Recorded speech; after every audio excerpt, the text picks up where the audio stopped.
lift his eyebrows like he just did when he made the comment about the three essences.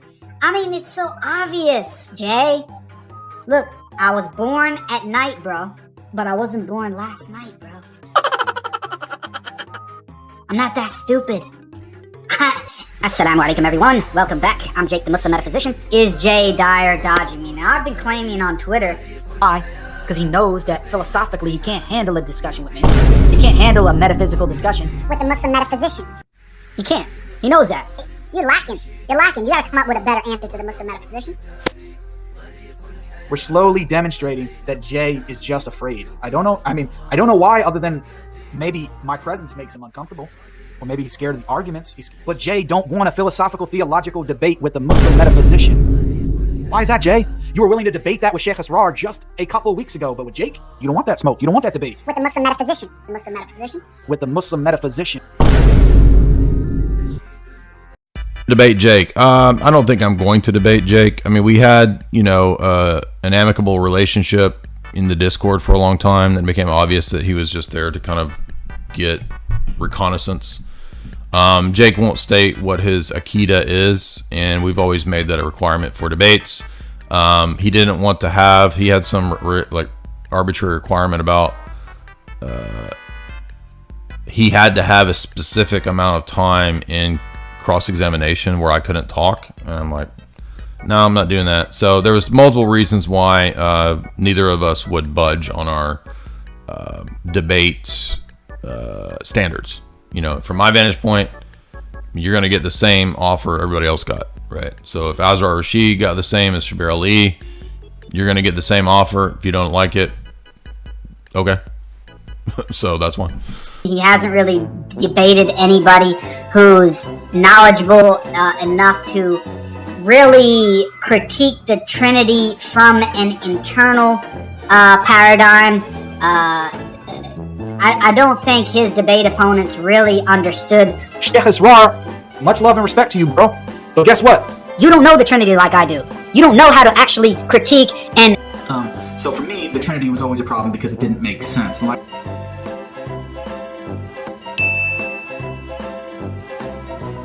that's why you won't come on a neutral platform. Orthodox crosses and moons in the chat, and many, and I can go on forever, baby. But I don't want to keep you guys up too late.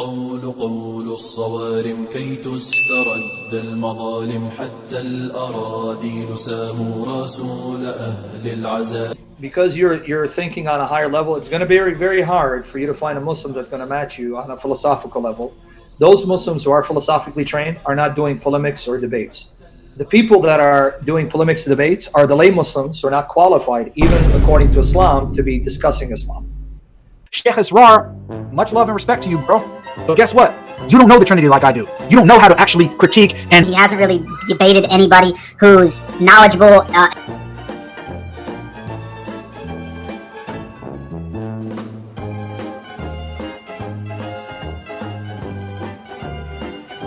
Because most people who are attracted to Islam are not taught what Islam teaches or their differences and variations.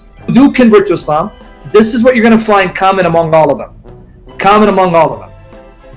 I came to a point where the Trinity didn't make sense to me. How can 3 be 1, 1 be 3? Raised in a Catholic home is the Trinity. So it's the idea that God is 3 in 1, 3 persons and 1 being. And I've gone over the Trinity before in much of my videos and explained why I think it's illogical. So for me, the Trinity was always a problem because it didn't make sense. 3. And then Jesus being God and man didn't make sense. So how can the infinite and the finite unite? Or how could God die? And what is the justice in the innocent dying for the guilty? It didn't make much sense how an innocent man would be put to death for the sins of all of the guilty, and somehow that is the pinnacle of justice. None of these doctrines made sense to me. So they had already come to a point in which they thought these doctrines were irrational and inconsistent with Scripture. So they were primed for some Muslim preachers say, Allah's only one, He's not Father, Son, Holy Spirit, and He's not Jesus. Jesus is a messenger who can die for your sins. The thing, as I said, with the incarnation is, it just didn't make sense to me back then, and it still doesn't, and hence why I'm still making videos about it. But the Quran clearly rejects this. God does not have dual natures. He didn't come down. The idea that the second person of the Trinity became man for a brief period, although right now he still does have his human body. So that also didn't make sense. And that's the appeal, because it's a very watered down, westernized, contextualized Islam that they're presenting to the masses until they enter it and then they see for themselves, oh wow. So there's a group that says that Allah actually has eyes and two right hands and a shin. I became what's called a Quranist, Quran only, however you want to phrase it. Basically, I affirmed and believed in the Quran, but I rejected what's called the Sunnah because I was largely ignorant at the time. For many years, I couldn't understand what the necessity of the Sunnah was. I was a Quranist for many years, about 7-8 years, and then I started to have doubts about it, and I've spoken about it in the past due to things just not making sense anymore. 2 years ago, I became a traditional Sunni. And these are not simply allegorical or metaphorical. They're actual, even though they're unlike anything in creation. Oh wow, the Quran is eternal, uncreated, and yet the Quran is not Allah, but it's not other than Allah. Oh, that comes after they've taken the pill. Interesting. And so that's something we see too in groups like Mormonism, and you sort of get this outer sphere doctrine, and then when you move into it, you realize, oh, the grass wasn't actually greener, and there's all of these problems that I thought I was going to get away from are suddenly here. Lead people out of it. Is it those kind of fundamental contradictions that they didn't that they're not actually resolved? Not only so much the theology, it's also the morality of Muhammad. Most people that leave, if you hear, it wasn't so much the theology, because I guess after a while they just buy into, okay, well, God is complex by nature, and this is God, then I'm okay. I can live with it. But ironically, when it came to Christian theology, that was their grounds of rejecting it. A lot of Muslims leave, not so much the theology. And you can, again, I don't want people to take my word for it. Search Muslim apostates. They were troubled. They were bothered by Muhammad's immorality, Muhammad's lust for women, Muhammad's murder sprees and looting. And these were the issues that really bother them. Muhammad's gross immorality, and I can list them. I mean, so this is the thing that bothered them, because again, they still, we believe that they're created image of God. Though sin affects them and hasn't effaced it, so their conscience starts bothering them. How can this man be a moral example? A 54-year-old man desiring and having sex with a 9-year-old and marrying her, and then in the Quran sanctioning. This is not just Muhammad's example. This is where the Christians need to wake up. It's not simply Muhammad marrying a 9-year-old, a prepubescent minor, a premature minor. The Quran sanctions those marriages. It's in chapter 65, verse 4 of the Quran, and I hope a Muslim here says, you're lying. It doesn't.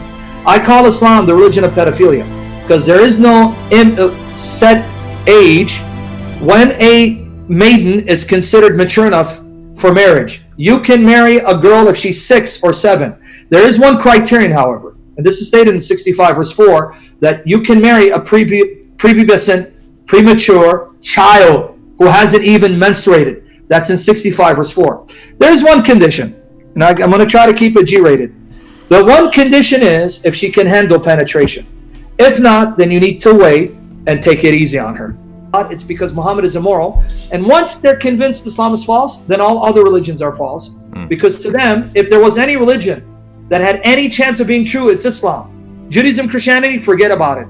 And that's what happened. What do you think is the main reason most people in that situation, or most people in Islam, don't buy into Christianity? Is it ignorance of what the Bible actually teaches? Let me give you an example. One thing I've noticed is a lot of ignorance about the actual Old Testament.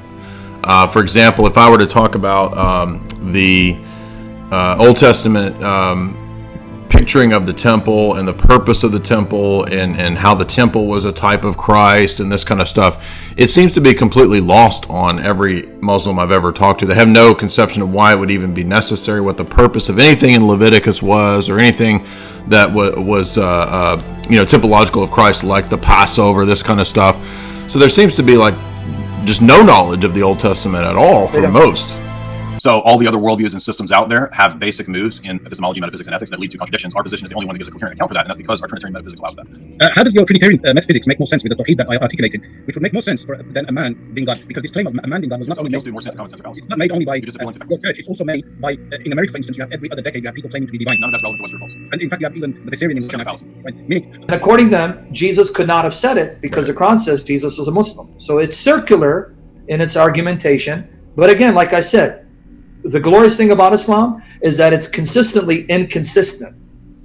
That's what makes Islam miraculous, in that people think it's a miracle, and they don't mind using inconsistent arguments and using their criteria inconsistently. But with that said, anytime a passage echoes Islamic theology, that's true. When you say, how do you know? Because the Quran tells us the prophets before Muhammad were monotheists in the same sense that Muhammad was. In other words, they were Unitarians. But here's what's problematic even with that. If you read the Quran in isolation from later tradition, because the majority of Muslims are Sunni, they don't read the Quran on its own merits, right? They read the Quran in light of the Sunni traditions attributed to Muhammad, some of which are written 100 years after his reported death, sometimes 200 years, and how Islamic theology evolved. And they evolved this concept called Tawhid. Now, Tawhid, the Arabic word Tawhid, is not so much monotheism as it's Unitarianism. And in their view, Allah is a singular consciousness. Now, they don't like to use the term person, because to them, person is a wrong use of a term for Furqan. The Arabic word Furqan means criterion. They say that the Quran becomes a criterion to determine what parts of the Bible are true and what parts of the Bible are corrupt. In other words, if there's a statement in the Bible where Jesus or his followers or Moses says something that goes against Quran, then there was a Muslim in Pal Talk, and I asked him questions, and you can see the comments saying, you're right, we have a Trinity of our own, and I need to stop attacking Christians for their Trinity. And that was the last I heard of him. So the Sunni Muslims have no grounds to object theologically, logically, to the Trinity being a violation of the unity of God, because they have a Trinity of their own. We simply mention the Quran. If I talk about the Spirit in the Quran, they'll have even more problems. Well, that brings me to the next question, which is the names. Okay, the divine names. Of course, the classic treatise of Saint Dionysius on the divine names is very important in Orthodox theology.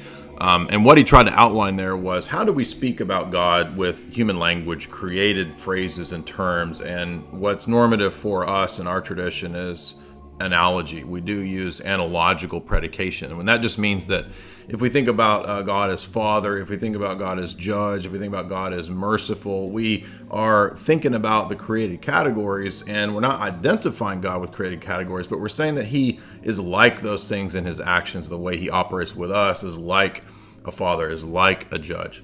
And that's just kind of basic analogical predication. For us, they're applicable to God's attributes, to God's energies in the Orthodox conception. But what I've noticed in a lot of the Islamic debates that I've had and discussions is that they will stress the transcendence of God, such that he doesn't even seem to be able, Allah, in that conception, to enter into the created world at all, to have any interactions. And so then when we start to think about, well, how does he actually relay the truths of the Quran to us in a created world? This becomes problematic, because guess what? We're told that Allah is not in any way like creatures at all. So if he's not in any way like creatures at all, then when we use these terms that Allah is merciful, Allah is judge, or whatever terms we're using, they don't really match up at all. The reason of the rejection of the Bible is because, unfortunately, the rise of liberal, critical, unbelieving scholarship that pretty much says that the books of the Bible are anonymous. Some of them are pseudonymous, not written by the people, attributed to them. Like you're aware of Bart Ehrman, who's a darling of Islam, right, and agnostic atheist. The pastoral epistles. And Bart Ehrman, by the way, for the Christians here, Bart Ehrman didn't invent these arguments. He's simply making popular the arguments that have been taught since the rise of liberal critical scholarship in Germany. And you know this.